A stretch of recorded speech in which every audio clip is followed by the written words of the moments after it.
Bienvenue sur le ring, l'ODJ TV Radio, Anis Benjelloul. Merci de m'avoir invité. Merci d'avoir accepté de monter sur le ring. Ouais, j'ai vu que vous avez les gants. Anis Benjelloul, je rappelle, vice-président de la FNPI, la Fédération nationale de la promotion immobilière. Oui. 3 rounds thématiques avec vous pour ce ring. Premier round vers une refonte de la politique du logement au surlendemain du séisme qui a frappé Marrakech et sa région. Deuxième round, territoires ruraux, quelle offre habitat possible au niveau rural. Et ensuite, troisième round, indemnité post-séisme, ce qui a été annoncé par le chef de gouvernement en début de semaine, un effet de levier pour le secteur immobilier, avec un point d'interrogation, parce qu'on nous dit depuis plusieurs semaines, voire plusieurs mois, que le secteur immobilier est en grosse difficulté, voire en crise. Premier round vers une refonte de la politique du logement, au surlendemain de ce séisme tremblement de terre qui a frappé Marrakech. Est-ce qu'il faut, selon vous, mettre tout à plat la politique, la stratégie en matière de logement et d'habitat? Alors, première des choses, on tient, disons, à se recueillir par rapport aux défunts qui ont été victimes de ce séisme, cette catastrophe d'ampleur majeure qui a frappé notre pays. Et on tient également à souhaiter un bon rétablissement pour les personnes qui ont été blessées. Un constat. Le constat est le suivant, c'est qu'il y a une résilience des villes. Ça, c'est une chose qui est très importante à noter. C'est-à-dire Marrakech intramuros, c'est-à-dire les grandes villes marocaines ont plus ou moins résisté à ce séisme. Ça aurait pu être, dans notre malheur, vraiment ça aurait pu être beaucoup plus catastrophique que ça. Pourquoi? D'après les modestes connaissances que j'ai, c'est que la poussée donc, du séisme a été à majorité verticale et non horizontale. Ça aurait été horizontal, le problème aurait pris une autre ampleur. Certains considèrent que si l'épicentre avait été beaucoup plus près des villes et de la ville de Marrakech, mais également la poussée. La poussée a eu une majorité verticale, c'est-à-dire que les bâtiments se sont levés et sont retournés sur eux-mêmes. Mais une poussée horizontale, ça aurait déstabilisé beaucoup de bâtiments. Donc ça a tenu, les logements et les bâtiments ont tenu à Marrakech, non pas parce qu'ils sont construits avec des matériaux et des normes parasismiques, c'est essentiellement parce que l'épicentre était plus éloigné. D'autre part, effectivement, les constructions se font selon la norme RPS 2000 et il y a eu des normes antisismiques qui ont été faites et on peut que se féliciter du fait que les bâtiments ont tenu. Ça, c'est une chose qui est très importante. Dans le monde urbain. Dans le monde rural, c'est une autre paire de manches. Pourquoi? Parce que les constructions ne sont pas faites de la même manière. Parce que c'est essentiellement de l'habitat qui a été fait en terre cuite. Donc c'est un habitat qui est beaucoup plus, disons, construit de manière beaucoup plus primaire et précaire. Et là, la moindre secousse a malheureusement opéré ce tremblement de terre qui a frappé violemment la province de House et de nombreux villageois et de villages de montagne, vous dites-vous, c'est les conséquences de la construction précaire, entre autres. Oui. Mais c'est-à-dire qu'il faut bien se rendre compte, et ça il faut le dire, et ça fait un moment qu'on le dit, que les constructions dans le monde rural, essentiellement dans les douars, sont faites dans des conditions qui sont déplorables. Parce que c'est des gens qui n'ont pas de ressources, qui n'ont pas de moyens, et qui vivotent, et qui font ce qu'ils peuvent. Toutes ces constructions n'ont obéi à aucune règle, à aucune norme. Est-ce que c'est dans les douars, comment vous allez construire? Vous n'avez pas les moyens, donc vous construisez quand vous pouvez. Donc il n'y a pas les normes, il n'y a pas d'études sismiques, il n'y a pas de normes, disons, de la structure du bâtiment qui ont été posées, etc. Donc il est temps de revoir ça. Il est vraiment temps de revoir ça. Est-ce que là il y a des responsabilités en la matière? Quand on a aujourd'hui des milliers d'habitations. C'est à l'État de voir ça. Il ne faut pas avoir de langue de bois, mais il faut le dire, c'est que le monde rural a été délaissé pendant une longue période. Lorsque le président voulait faire réagir sur un propos du président du Conseil d'ordre des architectes, Cheikh Blabla, qui dit voilà, il faut surtout arrêter dorénavant tout ce qui est autorisation complaisante. Fin de citation. C'est pas une question d'autorisation complaisante. Il faut se rendre compte que ces populations-là ont des revenus qui sont très faibles. Et ils construisent en fonction de leurs revenus. Je pense qu'il est du devoir de l'État d'avoir une approche régionale par rapport à tout ce monde rural-là. De voir ces douars, comment est-ce qu'ils ont été construits, quelle est la manière de vie de ces populations-là, et d'essayer d'améliorer leur cadre de vie. On ne peut pas les laisser, disons, affronter leur destin par eux-mêmes. Donc l'État doit avoir un rôle, et quelle a été la responsabilité des dirigeants par rapport à ce monde rural-là, il faut revoir les choses, et définir quelles sont les responsabilités. Donc ça veut dire que vous appelez, vous, Anis Benjelloul, aujourd'hui, à réorienter toute la politique en matière d'habitat, dans de le monde logement rural. dans le monde rural, Dans avec le monde une déclinaison rural, à la fois régionale et à la fois rurale. Et il faudrait qu'il y ait une approche régionale, voir les spécificités de chaque région, comment les douars sont construits, quels sont leurs besoins. Mais ça, on le sait, on a des cartographies précises qui ont comment été faites au niveau des exactement, au niveau comment des ministères. ces douars sont construits, quels sont leurs besoins, quelles sont les routes d'accès, etc., et les moyens de transport, et quels sont les équipements nécessaires qui doivent être mis en place. Et ça doit pas être fait que dans un cadre d'un État souverain et fort, et il doit y avoir une approche, encore une fois, régionale. Et ce sont des choses qui peuvent se faire, ça ne coûtera, il n'y a pas beaucoup de moyens à mettre en place, contrairement à ce qui est dit. Certains spécialistes et sismologues considèrent qu'en fait, cette région de la province de la Haute n'est pas plus sismique que le sud de l'Espagne, que le sud du Portugal ou le sud de la France. Au-delà. Et qu'en fait, la responsabilité aujourd'hui, c'est le séisme. D'ailleurs, on ne meurt pas d'un tremblement de terre, mais on meurt, en fait, suite à l'effondrement des constructions de l'habitat et des habitations. Ce sont des constructions qui sont vétustes, qui n'ont pas été construites selon les normes, et je pense que c'est à l'État, aux autorités locales, disons, qu'il s'agisse de communes ou qu'il s'agisse de délégations régionales, de voir quel est ce bâti-là, de conseiller, d'orienter et d'aider à la mise en place de meilleures constructions plus sécurisantes pour les populations qui sont sur place. Et le secteur privé, comme la FNPI, est-ce qu'il a aussi un rôle à jouer là-dessus? Le secteur privé ne peut dépendre que des directives et des instructions et des lois émises par le gouvernement. Donc, il est temps d'avoir, en mon sens, une approche régionale avec une intelligence locale et avec une bonne gouvernance et de bons dirigeants sur place. On ne peut pas laisser actuellement la direction des communes, etc., et de la régionalisation à des gens qui n'ont pas de compétences en matière d'habitat. Ça, c'est pas logique. Avec vous. Non seulement habitat, urbanisme, équipement, etc. Vous avez fait référence tout à l'heure au RPS 2000, donc le premier décret qui a été dédié à la construction parasismique. Oui. C'était en 2002. Exact. Ensuite, 2004, ça a été revisité. Exact. Le problème, c'est que depuis 2004, rien n'a été fait. Ouais. Voilà. Il faut se poser la question. Là-dessus, et puis ce qui revient surtout, c'est une défaillance, selon des spécialistes et experts, c'est une défaillance au niveau des contrôles et du respect de la réglementation au niveau des normes sismiques et le fait qu'il y ait des bureaux de contrôle technique qui soient trop complaisants. Je suis désolé de revenir là-dessus. Le monde rural est un monde qui est à part. Il est indispensable d'avoir un regard constructif par rapport à ces populations-là.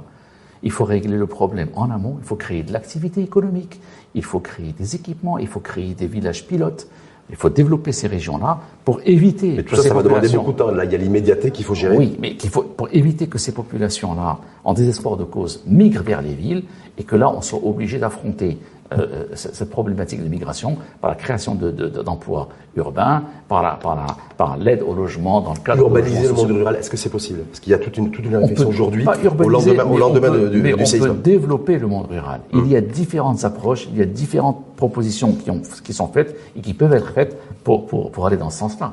Et c'est une nécessité absolue.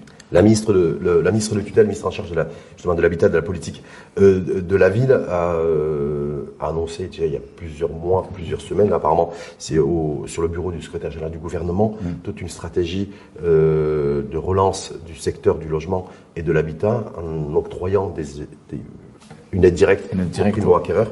Est-ce que là-dessus, vous êtes favorable, vous, à ce qu'elle ruralise, en tout cas, cette stratégie, qu'elle soit revue au vu de la catastrophe naturelle qui a frappé Marrakech et qui met en lumière aussi, et essentiellement d'ailleurs, le fait que c'est ceux qui ont perdu la vie et c'est ceux qui sont ensevelis aujourd'hui, ce n'est que la conséquence d'un tremblement de terre qui a frappé des constructions qui n'ont pas pu faire face à la secousse sismique. Votre question a deux volets. Le premier volet concerne le développement du monde rural. Oui, il faut qu'il y ait une approche beaucoup plus, disons,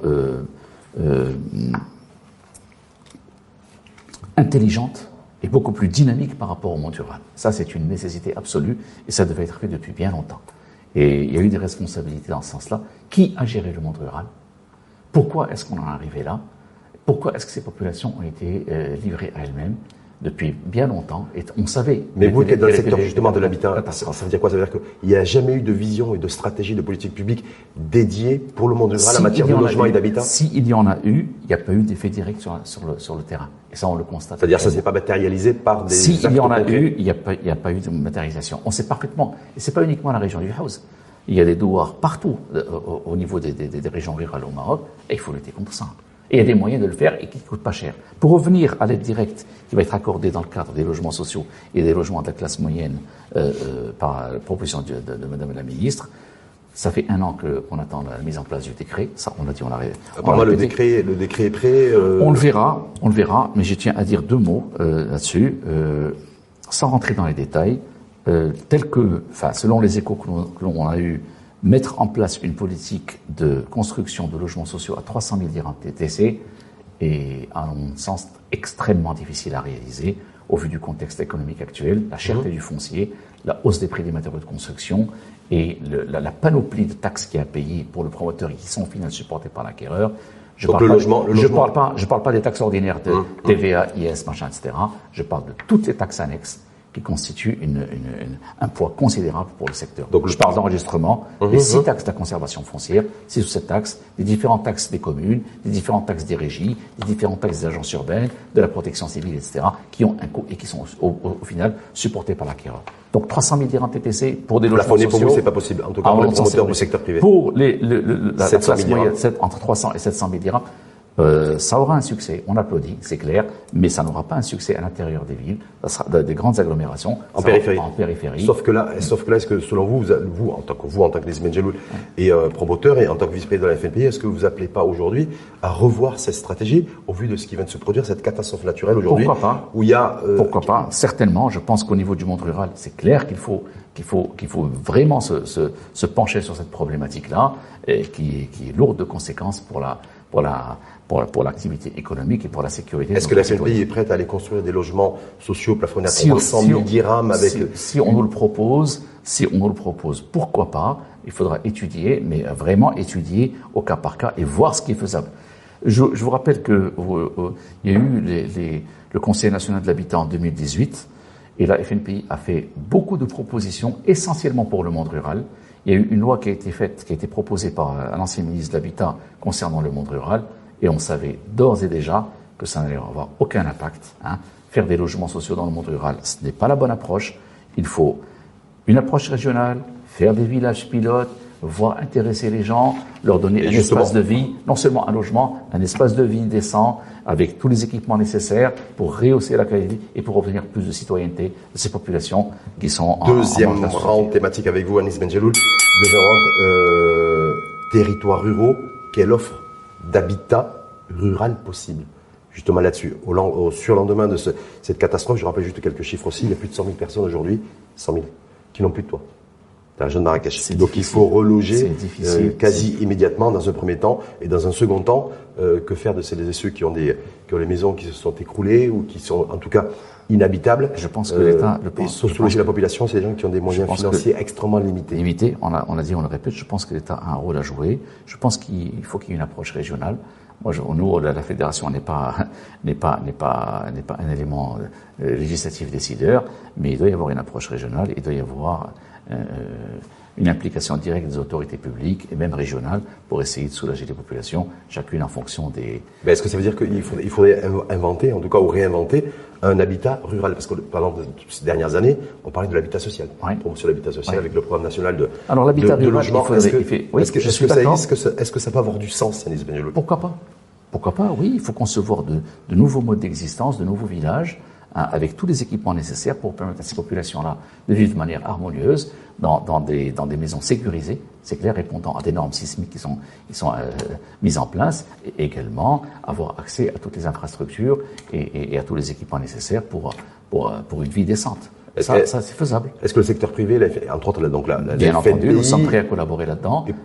Nous avons quitte à le faire pour une marge bénéficiaire qui soit quasiment faible. Mais les marges bénéficiaires. Se dire, c'est que, voilà, je suis patriote aujourd'hui, il y en a qui font des dons, vous avez vu qu'il y a un fonds spécial dédié. Alors, la Fédération nationale de la promotion immobilière, elle, voilà, se dire, voilà, concernant la province d'El Haoussa, en tout cas, toutes les personnes démunies, qui étaient déjà vulnérables, qui n'ont plus de logement, qui n'ont plus d'habitat, qui n'ont plus rien. Est-ce que, voilà, alors, je vais vous donner une information qui est très importante, c'est qu'hier, nous avons tenu une réunion au siège de la Fédération, et nous avons invité de manière pressante l'ensemble de nos membres à contribuer activement à ce fonds-là, et ça va être fait. À l'instar de ce qui a été fait pour le fonds Covid, les promoteurs affiliés à la Fédération nationale des promoteurs immobiliers ont largement contribué à la période Covid, au fonds qui a été mis en place pour disons, pour lutter contre les effets induits. Et contribuer au soutien. Et là, les membres de la fédération vont contribuer financièrement et par tous les autres moyens au fonds qui a été dédié à ce. En tout cas, donc vous dites que l'habitat rural, c'est possible. Dans le monde rural, d'avoir des habitations, c'est quoi plutôt du R+2, R+3? C'est quoi? Qu'est-ce qu'on peut imaginer quand on a sur les hauts coteaux de l'Atlas, terrain. Je pense que c'est des populations. Abîmé. Je pense que c'est des populations rurales.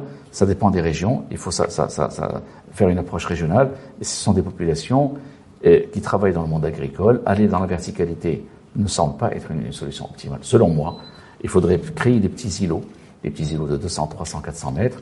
Et monter les structures en bâtiment qui soient solides et donner ça aux populations locales qui puissent terminer pour avoir tout leur bétail à côté, etc., qui puissent vaquer à leurs occupations quotidiennes dans l'agriculture ou dans. Sauf que très souvent, on se plaint d'ailleurs depuis des années, on parlait de 3 F, le foncier et le financement.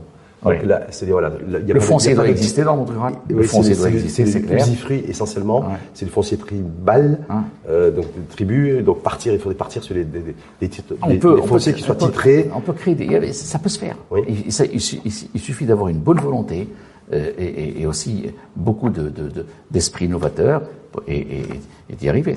Et le coût, je vous rassure, le coût n'est pas élevé. Mais il ne faut pas créer uniquement l'habitat pour l'habitat. C'est tout un environnement qui. L'habitat rural, certains considèrent qu'on peut le faire autour de 60 000, 70 000 dirhams. Je pense. Que c'est à peu près jouable comme modèle économique. Est-ce que vous confirmez? Je pense, oui, un maximum de 100 000 dirhams avec tous les équipements qu'il y a à faire. Je pense que ça va être le coup. Et franchement, ça vaut le coup de le faire. Donc, orienter la prime directe pour les primo-acquéreurs. C'est même pas. Pour le monde rural, pour essayer de. Je pense que donner une prime à ces populations-là, peut-être n'est pas la bonne méthode. Je pense qu'il faut. Parce qu'ils n'ont pas d'argent. Je suis tout à fait d'accord. Mais dans le cas de la crise actuelle, c'est clair qu'il faut les aider financièrement. On est tout à fait d'accord. Mais leur créer un espace de vie avec disons, un environnement favorable et des constructions solides, je pense qu'il doit y avoir une collaboration peut-être publique-privée ou bien publique. L'Omran, pourquoi pas, pourrait faire ça, réquisitionner du foncier et mettre en place des structures. Quand vous dites des constructions solides, c'est quoi les constructions solides? Qui répondent aux normes. Spécificité de cette région-là. Qui répondent aux normes sismiques. Et de béton armé. Même avec du béton armé, on avait des habitations qui se sont écroulées. Oui, parce que le béton était bien dosé. Est-ce que la structure en ferraillage était bien faite? Donc, il faut qu'il y ait quand même au niveau des communes des ingénieurs en béton qualifiés et des architectes qualifiés et toute une structure derrière pour aider ces populations-là à mettre en place ce genre de construction. Donc, vous dites, Anis Benjeloul, aujourd'hui, sur le ring, l'ODJ TV Radio, c'est possible de fabriquer, de construire en tout cas un habitat rural autour de 100 000 dirhams. Oui. Équipement compris, oui, mais pas quelque chose qui puisse répondre aux aspirations et demandes des populations. Mais un logement à 5 000 dirhams, si dans une région avec un risque et une menace sismique qualifié de modéré par les sismologues, vous dites que c'est possible. Ça va. Je pense que oui. C'est possible, ça va tenir. Je pense que oui. Je pense que oui. Je pense que oui, pourquoi pas.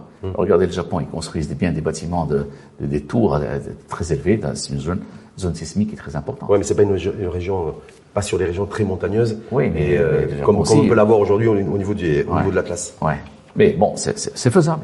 Tout est faisable. Si on va vers la hauteur et si on a des constructions solides avec des coefficients bien étudiés, avec des calculs bien faits, ça peut se faire. Donc voilà, en tout cas, aujourd'hui, toujours pas de contact avec l'exécutif, avec le ministère de tutelle là-dessus pour essayer de créer un partenariat public-privé pour reloger. C'est l'onde de choc disons, cette catastrophe qui a touché notre pays.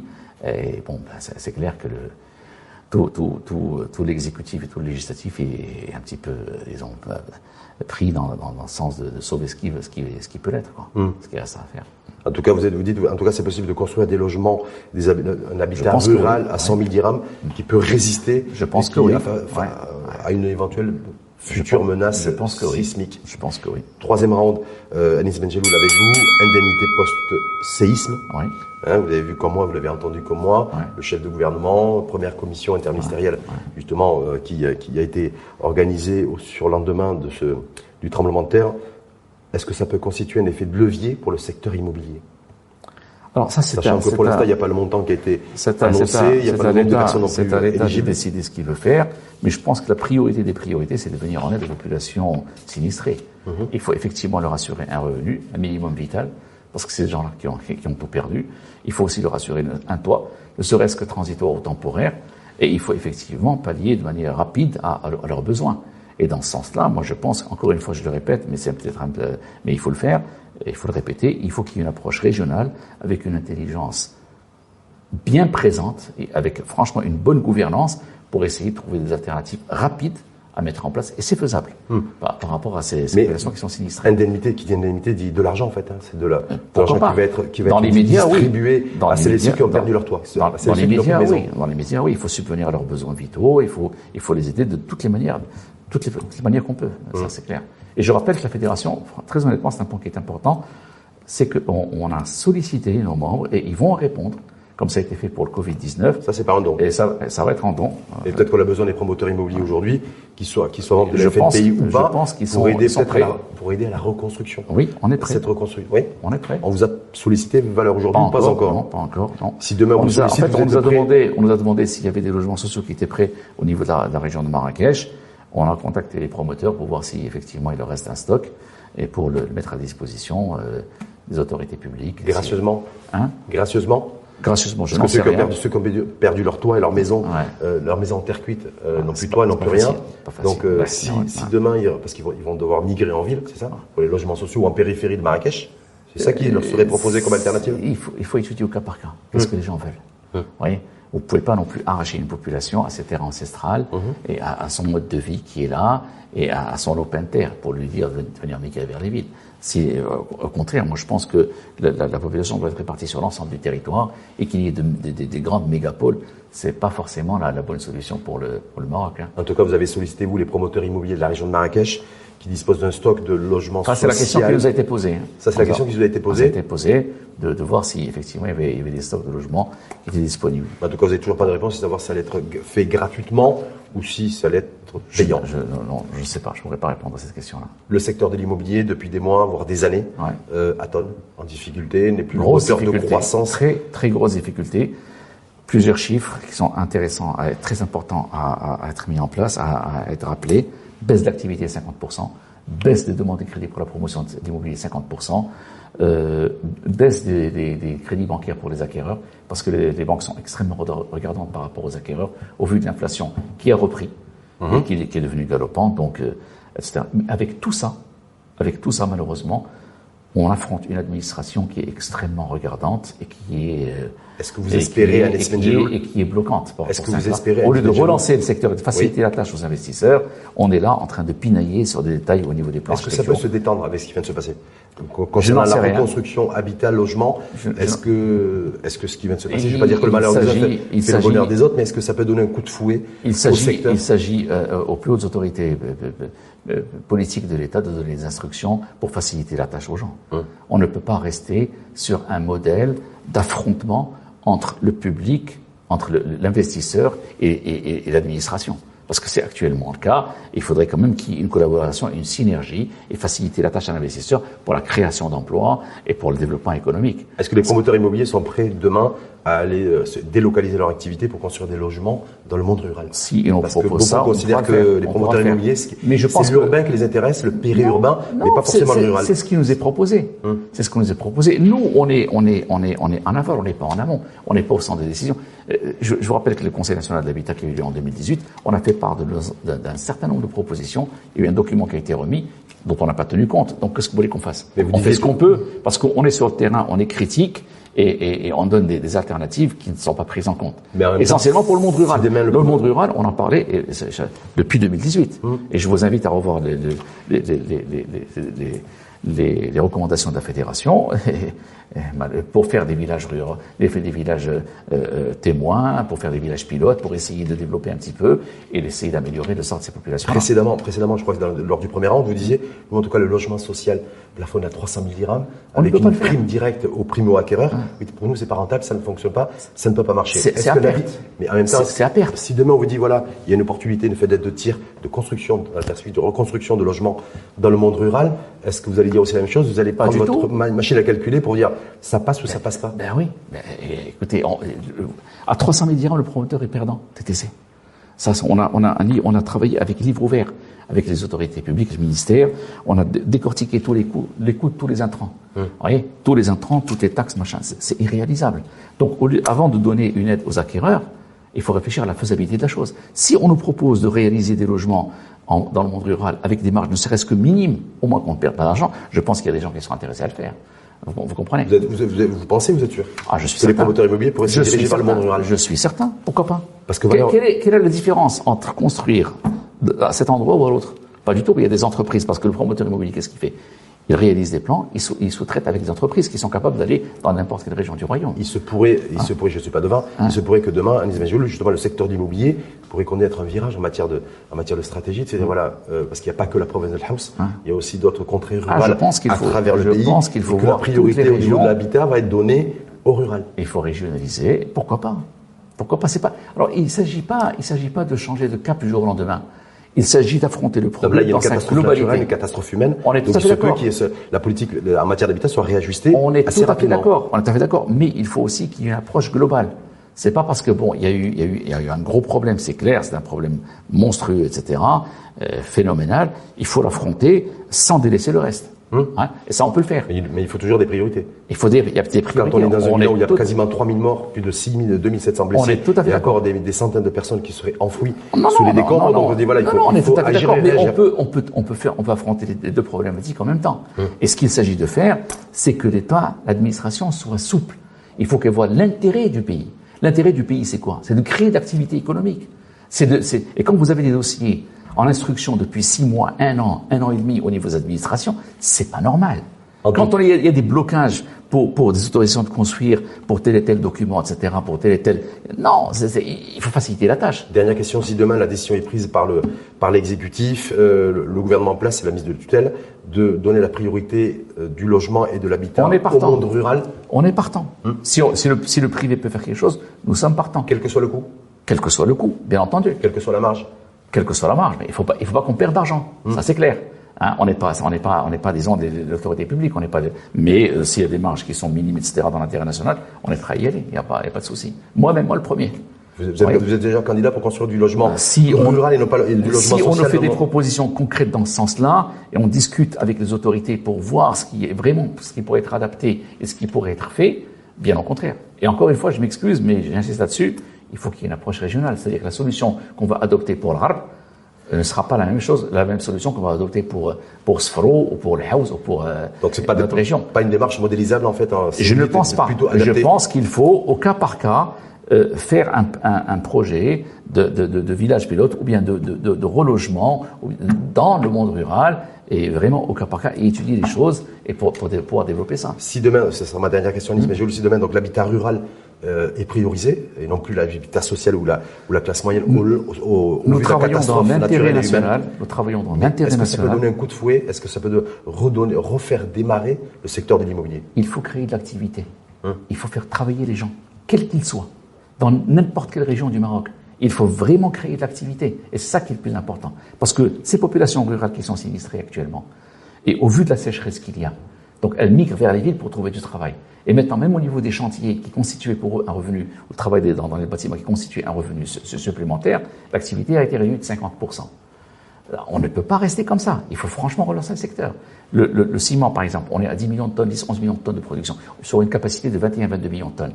C'est pas logique. Alors que la demande existe et il faut créer de l'activité pour que les gens travaillent et pour vraiment stabiliser. En tout cas, vous êtes face à un chantier, vous, en tant qu'acteur privé, en tout cas du secteur de l'immobilier, de l'habitat, c'est que la reconstruction va démarrer. Espérons-le, mais espérons que ça se fasse dans de bonnes conditions, avec une excellente gouvernance et avec une vision à très long terme et loin de toute politique politicienne et de tout populisme. Il faut vraiment agir dans l'intérêt du citoyen et voir la pérennité de la chose. Il ne faut pas uniquement se contenter de faire un projet pour passer à la télévision, etc. Non, il faut vraiment voir l'intérêt du citoyen, où qu'il soit dans le monde rural ou dans le monde urbain, et pour une politique pérenne et une vision sur des centaines d'années. Ben oui. Quand vous faites un plan d'aménagement, il faut réfléchir sur 2, 3, 4 générations. Vous ne faites pas un plan d'aménagement pour 5-10 ans et une vision urbanistique. Il ne faut pas raisonner en années, mais raisonner en siècles. Pourquoi pas? Regardez l'avenue Mohamed V sur Rabat. Donc elle a été conçue il y a combien de temps? Elle est toujours viable parce que effectivement la voie a été large, bien conçue, les bâtiments bien. Il faut avoir une vision pareille. Il ne faut pas vraiment avoir de vision à court-termiste. Même quand on est pris dans l'urgence comme nous le sommes aujourd'hui. Pourquoi pas, ça peut se faire. Parce que les choses... S'il y a une bonne intelligence, s'il y a d'excellentes compétences pour programmer ça et pour voir ça, tout peut être fait. Merci infiniment. Merci à vous. Merci de m'avoir invité. Avec plaisir, c'était toujours un plaisir d'avoir accepté notre invitation, d'avoir avec mis les gants, d'avoir... Ouais, bon, j'ai boxé un petit peu. Ouais, j'ai une santé qui est un petit peu défaillante, mais j'ai essayé de... Il reste encore de l'énergie en tout cas. Un petit peu. Merci en tout cas infiniment à vous, Anis Benjelloul. Je rappelle, vice-président de la FNPI, la Fédération nationale de la promotion immobilière. Merci Serge.